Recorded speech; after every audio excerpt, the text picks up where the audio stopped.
आज हम पढ़ेंगे जो कि दिया भी है आपके सामने क्वेश्चन, और ये इम्पोर्टेंट क्वेश्चन है।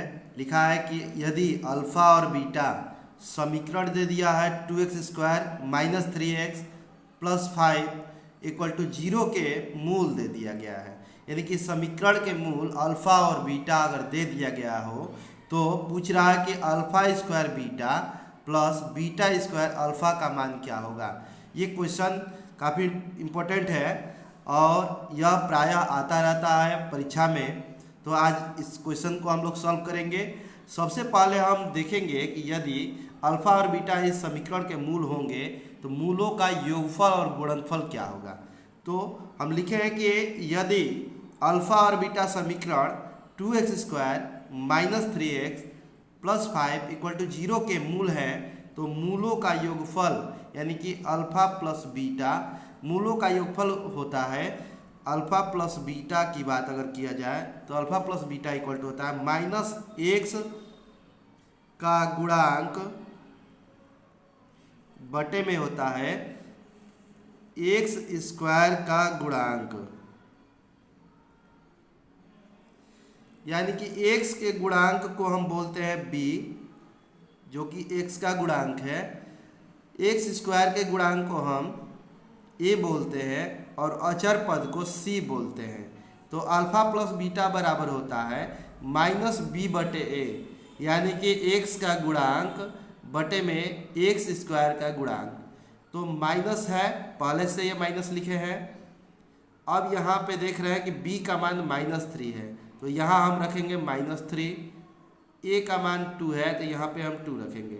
माइनस माइनस मिलके प्लस हो जाएगा, यानी कि अल्फा प्लस बीटा का मान हम लोग ने निकाल लिया 3/2। यह आपका अल्फा प्लस बीटा का मान है। अब हम लोग मूलों का गुणनफल निकालेंगे, क्योंकि अल्फा प्लस बीटा यानी कि मूलों का योगफल है। मूलों का गुणनफल अल्फा × बीटा बराबर होता है अचर पद c का मतलब होता है अचर पद, a का मतलब होता है x² का गुणांक, यानी कि अल्फा × बीटा = c/a होता है। c का मान हमारा यहाँ पे देख रहे हैं कि अचर पद हमारा 5 है और a यानी कि x² का गुणांक, तो x² का गुणांक यहाँ पे 2 है तो c = 5, a = 2, देन c/a = 5/2। यह आपका अल्फा × बीटा का मान निकल गया। अब हमको निकालना है x² अल्फा² बीटा प्लस β² अल्फा, यही हमको फाइंड करना है, इसी का मान निकालना है। तो हम देख रहे हैं कि इसमें अल्फा बीटा, इस वाले टर्म में भी पद में भी अल्फा और बीटा दिया है, तो दोनों में से अल्फा और बीटा कॉमन लेंगे। यहाँ हम सॉल्व इसको कर रहे हैं, दोनों में से सबसे पहले अल्फा और बीटा को हम कॉमन लिए हैं तो यहाँ अल्फा² था, अल्फा को कॉमन लिए हैं तो अल्फा यहाँ आया, क्योंकि अल्फा² में से अल्फा को जब कॉमन लेंगे तो अल्फा बचेगा। बीटा को कॉमन ले लिए हैं, यहाँ कुछ नहीं होगा, प्लस है प्लस लिखेंगे।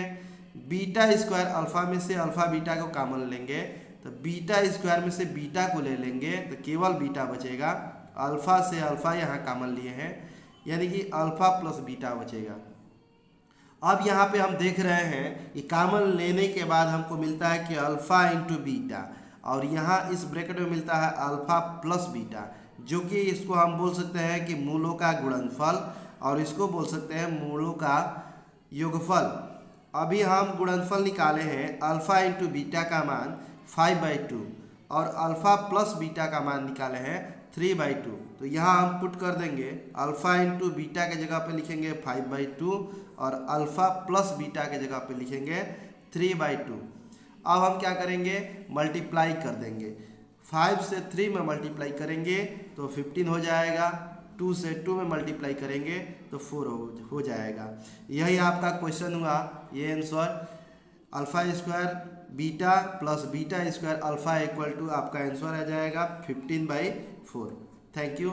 अगले हमारे वीडियो के लिए आप हमारे चैनल को लाइक कीजिए, सब्सक्राइब कीजिए और कमेंट कीजिए, और बहुत ही ध्यानपूर्वक हमारे वीडियो को देखते रहिए। Thank you.